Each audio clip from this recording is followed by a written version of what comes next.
ആകാശവാണി.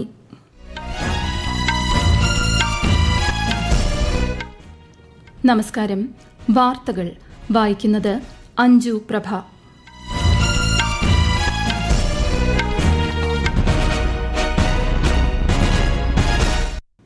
പ്രധാന വാർത്തകൾ. തമിഴ്നാട്ടിലും പശ്ചിമ ബംഗാളിലെ ഒന്നാം ഘട്ടത്തിലേക്കുമുള്ള നിയമസഭാ തെരഞ്ഞെടുപ്പിന്റെ വോട്ടെടുപ്പ് പുരോഗമിക്കുന്നു. 11 മണിവരെ തമിഴ്നാട്ടിൽ 37.56%, പശ്ചിമ ബംഗാളിൽ 41.11% പോളിംഗ്. തൃശൂർ വെടിക്കെട്ടുപുര അപകടത്തിന്റെ പശ്ചാത്തലത്തിൽ തൃശൂർ പൂരം ആചാരപരമായ ചടങ്ങുകൾ മാത്രമാക്കി നടത്താൻ ഉന്നതതല യോഗത്തിൽ തീരുമാനം. ഇന്ത്യയുടെ വിദേശനയത്തിൽ ആഫ്രിക്കയ്ക്ക് നിർണായക സ്ഥാനമെന്നും ആഫ്രിക്കൻ രാജ്യങ്ങളിൽ ഇന്ത്യ നയതന്ത്ര സാന്നിധ്യം ശക്തമാക്കിയിട്ടുണ്ടെന്നും വിദേശകാര്യമന്ത്രി എസ് ജയശങ്കർ. ഇറാനിലെ വ്യോമാതിർത്തി ഭാഗികമായി തുറന്ന പശ്ചാത്തലത്തിൽ ഇറാനിലുള്ള അമേരിക്കൻ പൌരന്മാരോട് രാജ്യം വിടാൻ നിർദ്ദേശിച്ച് US സ്റ്റേറ്റ് ഡിപ്പാർട്ട്മെന്റ്. കേരളത്തിൽ കനത്ത ചൂട് തുടരും. പാലക്കാട് ജില്ലയിൽ ഉഷ്ണതരംഗ സാധ്യതാ മുന്നറിയിപ്പ്. പൊതുജനങ്ങൾ ജാഗ്രത പാലിക്കണമെന്ന് സംസ്ഥാന ദുരന്ത നിവാരണ അതോറിറ്റി. IPL ക്രിക്കറ്റിൽ ഇന്ന് മുംബൈ ഇന്ത്യൻസ് ചെന്നൈ സൂപ്പർ കിങ്സിനെ നേരിടും. വാർത്തകൾ വിശദമായി. തമിഴ്നാട്ടിലും പശ്ചിമ ബംഗാളിലെ ഒന്നാം ഘട്ടത്തിലേക്കുമുള്ള നിയമസഭാ തെരഞ്ഞെടുപ്പിന്റെ വോട്ടെടുപ്പ് പുരോഗമിക്കുന്നു. 11 മണിവരെയുള്ള കണക്കുകൾ പ്രകാരം തമിഴ്നാട്ടിൽ 37.56% പോളിംഗ്. നാമക്കൽ, ഈറോഡ് എന്നിവിടങ്ങളിൽ 41%-ലേറെ പോളിംഗ് രേഖപ്പെടുത്തിയിട്ടുണ്ട്. പശ്ചിമ ബംഗാളിൽ 41.11% പോളിംഗ്. പശ്ചിം മേദിനിപൂർ ജില്ലയിലാണ് കൂടുതൽ പോളിംഗ്, 44.69%. രാവിലെ 7 മണിക്ക് ആരംഭിച്ച വോട്ടെടുപ്പ് വൈകുന്നേരം 6 മണിവരെ നീളും. തമിഴ്നാട്ടിലെ 234 നിയമസഭാ മണ്ഡലങ്ങളിലേക്ക് ഒറ്റഘട്ടമായാണ് വോട്ടെടുപ്പ്. പശ്ചിമ ബംഗാളിൽ ആദ്യഘട്ടത്തിൽ 152 നിയമസഭാ മണ്ഡലങ്ങളിലാണ് വോട്ടെടുപ്പ് നടക്കുന്നത്. രണ്ടാംഘട്ട വോട്ടെടുപ്പ് ഈ മാസം 29-നാണ്. കേരളം ഉൾപ്പെടെയുള്ള സംസ്ഥാനങ്ങളിലും പുതുച്ചേരിയിലും നിയമസഭാ തിരഞ്ഞെടുപ്പിന്റെ വോട്ടെണ്ണൽ മെയ് 4-നാണ്. ഗുജറാത്തിലെ ഉംറേത്ത് നിയമസഭാ മണ്ഡലത്തിൽ ഉപതിരഞ്ഞെടുപ്പ് പുരോഗമിക്കുന്നു.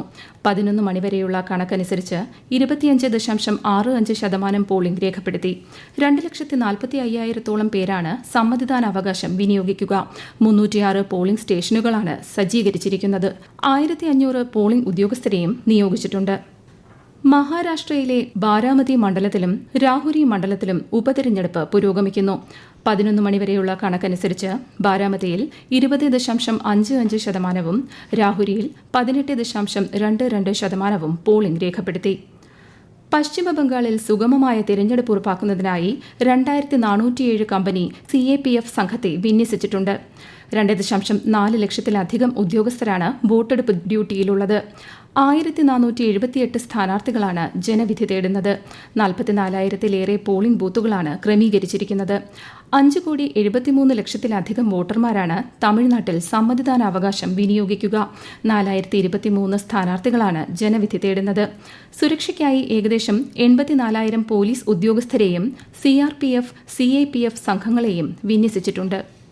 തമിഴ്നാട്ടിലെയും പശ്ചിമ ബംഗാളിലെയും നിയമസഭാ തിരഞ്ഞെടുപ്പുകളിൽ ആവേശത്തോടെ പങ്കെടുക്കാൻ മുതിർന്ന BJP നേതാവും പ്രധാനമന്ത്രിയുമായ നരേന്ദ്രമോദിയും ആഭ്യന്തരമന്ത്രിയും BJP നേതാവുമായ അമിത്ഷായും ജനങ്ങളോട് അഭ്യർത്ഥിച്ചു. വോട്ടെടുപ്പിൽ വോട്ടർമാർ വലിയ തോതിൽ പങ്കെടുക്കണമെന്ന് കോൺഗ്രസ് അധ്യക്ഷൻ മല്ലികാർജ്ജുൻ ഖർഗെയും അഭ്യർത്ഥിച്ചു. തൃശൂർ പൂരം ആചാരപരമായ ചടങ്ങുകൾ മാത്രമാക്കി നടത്താനും വെടിക്കെട്ട് ഒഴിവാക്കാനും ഇന്ന് ചേർന്ന ഉന്നതതല യോഗത്തിൽ തീരുമാനിച്ചു.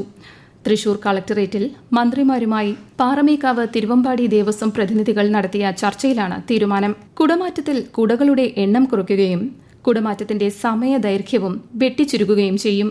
15 ആനകളാണ് പാറമേക്കാവിനും തിരുവമ്പാടിക്കും കുടമാറ്റത്തിൽ ഉണ്ടാവുക. അതേസമയം തൃശൂർ വെടിക്കെട്ടുപുര സ്ഫോടനവുമായി ബന്ധപ്പെട്ട് ഫോറൻസിക് ഡിപ്പാർട്ട്മെന്റിന്റെ പ്രാഥമിക അന്വേഷണവും തെളിവ് ശേഖരണവും പൂർത്തിയായി. അന്തിമ റിപ്പോർട്ട് ഉടൻ സമർപ്പിക്കും. നാളെ വരെയാണ് തിരുവമ്പാടി ദേവസ്വത്തിന്റെ ദുഃഖാചരണം. ചമയ പ്രദർശനം 25-ാം തീയതിയിലേക്ക് മാത്രമായി ചുരുക്കിയിട്ടുണ്ട്. അതേസമയം അപകടത്തിൽ പരിക്കേറ്റ് ICUവിലുള്ള 4 പേരിൽ ഒരാളുടെ നില മെച്ചപ്പെട്ടു. 14 പേർക്കാണ് അപകടത്തിൽ ജീവൻ നഷ്ടമായത്. അടുത്ത മാസം 28 മുതൽ 31 വരെ നടക്കുന്ന ഇന്ത്യ ആഫ്രിക്ക ഫോറം ഉച്ചകോടിയുടെ ലോഗോ, പ്രമേയം, വെബ്സൈറ്റ് എന്നിവ വിദേശകാര്യമന്ത്രി എസ് ജയശങ്കർ ഔദ്യോഗികമായി അനാച്ഛാദനം ചെയ്തു. ഇന്ത്യയുടെ വിദേശ നയത്തിൽ ആഫ്രിക്കയ്ക്ക് നിർണായക സ്ഥാനമാണുള്ളതെന്നും ആഫ്രിക്കൻ രാജ്യങ്ങളിൽ ഇന്ത്യ നയതന്ത്ര സാന്നിധ്യം ശക്തമാക്കിയിട്ടുണ്ടെന്നും അദ്ദേഹം പറഞ്ഞു. India-Africa relationship is rooted in our civilizational linkages, nurtured over centuries through trade, cultural exchanges, and human interaction. Today, Africa occupies a central place in India's foreign policy. India's engagement with Africa is guided by a clear vision, a vision rooted in the principle of equality, of mutual respect, and of shared progress. The Viksit Bharat 2047 and Africa's Agenda 2063 are both complementary roadmaps which are geared towards prosperity and progress through sustainable growth and inclusive development. പ്രധാനമന്ത്രി നരേന്ദ്രമോദി ആകാശവാണിയിലൂടെ ജനങ്ങളുമായി ആശയങ്ങൾ പങ്കുവയ്ക്കുന്ന പ്രതിമാസ radio പ്രഭാഷണ പരിപാടി മൻ കി ബാത്ത് ഈ മാസം 26-ന് രാവിലെ 11 മണിക്ക്. പരിപാടിയുടെ 133-ാം പതിപ്പാണിത്. ആകാശവാണിയിലും ദൂരദർശനിലും പരിപാടി തത്സമയം ലഭ്യമാകും. മൻ കി ബാത്തിലേക്ക് നാളെ വരെ അഭിപ്രായങ്ങൾ പങ്കുവയ്ക്കാം. ഈ വാർത്തകൾ ആകാശവാണിയിൽ നിന്ന്.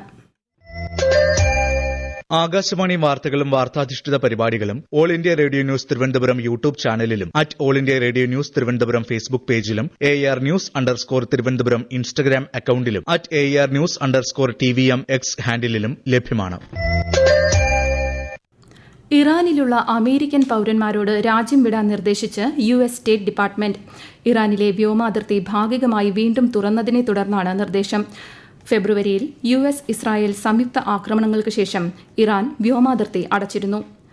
ഹോർമൂസ് കടലിടുക്കിൽ ഇറാൻ ഏർപ്പെടുത്തിയ നാവിക ഉപരോധം തുടരുന്നത് പശ്ചിമേഷ്യയിൽ സംഘർഷാവസ്ഥ രൂക്ഷമാക്കുന്നു. സുരക്ഷാ മാനദണ്ഡങ്ങൾ ലംഘിച്ചെന്നാരോപിച്ച് 2 ചരക്ക് കപ്പലുകൾ ഇസ്ലാമിക് റവല്യൂഷണറി ഗാർഡ് കോർപ്സ് പിടിച്ചെടുത്തു. വിശദാംശങ്ങളിലേക്ക്. വെടിനിർത്തൽ തുടരുമെന്ന് അമേരിക്കൻ പ്രസിഡന്റ് ഡൊണാൾഡ് ട്രംപ് പ്രഖ്യാപിച്ചെങ്കിലും മേഖലയിൽ US നാവികസേനയുടെ സാന്നിധ്യം തുടരുകയാണ്. അടുത്ത 72 മണിക്കൂറിനുള്ളിൽ ചർച്ചകൾക്ക് സാധ്യതയുണ്ടെന്നും ട്രംപ് പറഞ്ഞു. എന്നാൽ അമേരിക്കയുടെ ഉപരോധവും വാഗ്ദാന ലംഘനവുമാണ് ചർച്ചകൾക്ക് തടസ്സമെന്ന് ഇറാൻ പ്രസിഡന്റ് മസൂദ് പെഷസ്കിൻ പ്രതികരിച്ചു. അമേരിക്കയും ഇസ്രായേലും വെടിനിർത്തൽ കരാർ ലംഘിച്ചതിനാൽ ഹോർമൂസ് കടലിടുക്ക് തുറക്കാൻ കഴിയില്ലെന്നും ഇറാൻ വ്യക്തമാക്കി. ഇറാനിയൻ തുറമുഖങ്ങൾ അമേരിക്കൻ നാവികസേന ഉപരോധിക്കുന്നതുൾപ്പെടെയുള്ള ഗുരുതരമായ നിയമലംഘനങ്ങൾ നടക്കുന്നുണ്ടെന്നും ഇറാൻ ആരോപിച്ചു. അതേസമയം ലബനൻ ഇസ്രായേൽ പ്രതിനിധികൾ വാഷിംഗ്ടണിൽ 2ാംഘട്ട ചർച്ച നടത്തും. News desk Akashvani. കേരളത്തിൽ കനത്ത ചൂട് തുടരും. പാലക്കാട് ജില്ലയിൽ ഈ വർഷത്തെ ഏറ്റവും ഉയർന്ന ചൂട് ഇന്നലെ മലമ്പുഴയിൽ രേഖപ്പെടുത്തി. 41.1 ഡിഗ്രി സെൽഷ്യസ്. ജില്ലയിൽ കേന്ദ്ര കാലാവസ്ഥാ വകുപ്പ് ഉഷ്ണതരംഗ സാധ്യതാ മുന്നറിയിപ്പ് പ്രഖ്യാപിച്ചു. ഉച്ചയ്ക്ക് ശേഷം ചൂട് പൊതുവെ വർദ്ധിക്കുന്ന സാഹചര്യത്തിൽ ജില്ലയിൽ കവചം മുന്നറിയിപ്പ് സംവിധാനത്തിന്റെ ഭാഗമായുള്ള സൈറണുകൾ മുഴങ്ങുമെന്ന് സംസ്ഥാന ദുരന്ത നിവാരണ അതോറിറ്റി അറിയിച്ചു. പൊതുജനങ്ങൾ ജാഗ്രത പാലിക്കണമെന്നും നിർദ്ദേശം. സംസ്ഥാനത്ത് ചിലയിടങ്ങളിൽ ഇടിമിന്നലോട് കൂടിയ മഴയ്ക്കും സാധ്യതയുണ്ട്. IPL ക്രിക്കറ്റിൽ ഇന്ന് മുംബൈ ഇന്ത്യൻസ് ചെന്നൈ സൂപ്പർ കിങ്സിനെ നേരിടും. രാത്രി 7:30-ന് മുംബൈ വാങ്കഡെ സ്റ്റേഡിയത്തിലാണ് മത്സരം. ISL ഫുട്ബോളിൽ ഇന്ന് കേരള ബ്ലാസ്റ്റേഴ്സ് ഒഡീഷ FCയെ നേരിടും. കൊച്ചി ജവഹർലാൽ നെഹ്റു സ്റ്റേഡിയത്തിലാണ് മത്സരം. ഉത്തർപ്രദേശിലെ മിർസാപൂരിലുണ്ടായ റോഡ് അപകടത്തിൽ 4 കുട്ടികൾ ഉൾപ്പെടെ 11 പേർ മരിച്ചു. ട്രക്കും കാറും SUVയും കൂട്ടിയിടിച്ചാണ് അപകടം. രാഷ്ട്രപതി, ഉപരാഷ്ട്രപതി, പ്രധാനമന്ത്രി തുടങ്ങിയവർ അപകടത്തിൽ ദുഃഖം രേഖപ്പെടുത്തി. മരിച്ചവരുടെ ആശ്രിതർക്ക് പ്രധാനമന്ത്രിയുടെ ദേശീയ ദുരിതാശ്വാസ നിധിയിൽ നിന്ന് 2 ലക്ഷം രൂപ വീതവും പരിക്കേറ്റവർക്ക് 50,000 രൂപയും ധനസഹായം നൽകും. ഇന്ന് ലോക പുസ്തക ദിനം. വിശ്വസാഹിത്യകാരന്മാരായ William Shakespeare, Miguel Cervantes, ഗാർസിലാസോ D ല വേഗ എന്നിവരുടെ ചരമദിനമാണ് പുസ്തക ദിനമായി ആചരിക്കുന്നത്. പ്രധാന വാർത്തകൾ വീണ്ടും. തമിഴ്നാട്ടിലും പശ്ചിമബംഗാളിലെ 1ാം ഘട്ടത്തിലേക്കുമുള്ള നിയമസഭാ തെരഞ്ഞെടുപ്പിന്റെ വോട്ടെടുപ്പ് പുരോഗമിക്കുന്നു. 11 മണിവരെ തമിഴ്നാട്ടിൽ 37.56%, പശ്ചിമബംഗാളിൽ 41.11% പോളിംഗ്. തൃശൂർ വെടിക്കെട്ടുപുര അപകടത്തിന്റെ പശ്ചാത്തലത്തിൽ തൃശൂർ പൂരം ആചാരപരമായ ചടങ്ങുകൾ മാത്രമാക്കി നടത്താൻ ഉന്നതതല യോഗത്തിൽ തീരുമാനം. ഇന്ത്യയുടെ വിദേശ നയത്തിൽ ആഫ്രിക്കയ്ക്ക് നിർണായക സ്ഥാനമെന്നും ആഫ്രിക്കൻ രാജ്യങ്ങളിൽ ഇന്ത്യ നയതന്ത്ര സാന്നിധ്യം ശക്തമാക്കിയിട്ടുണ്ടെന്നും വിദേശകാര്യമന്ത്രി S. ജയശങ്കർ. ഇറാനിലെ വ്യോമാതിർത്തി ഭാഗികമായി തുറന്ന പശ്ചാത്തലത്തിൽ ഇറാനിലുള്ള അമേരിക്കൻ പൌരന്മാരോട് രാജ്യം വിടാൻ നിർദ്ദേശിച്ച് US സ്റ്റേറ്റ് ഡിപ്പാർട്ട്മെന്റ്. കേരളത്തിൽ കനത്ത ചൂട് തുടരും. പാലക്കാട് ജില്ലയിൽ ഉഷ്ണതരംഗ സാധ്യതാ മുന്നറിയിപ്പ്. പൊതുജനങ്ങൾ ജാഗ്രത പാലിക്കണമെന്ന് സംസ്ഥാന ദുരന്ത നിവാരണ അതോറിറ്റി. IPL ക്രിക്കറ്റിൽ ഇന്ന് മുംബൈ ഇന്ത്യൻസ് ചെന്നൈ സൂപ്പർ കിങ്സിനെ നേരിടും. വാർത്തകൾ കഴിഞ്ഞു. അടുത്ത വാർത്താ പ്രക്ഷേപണം വൈകിട്ട് 3 മണിക്ക്.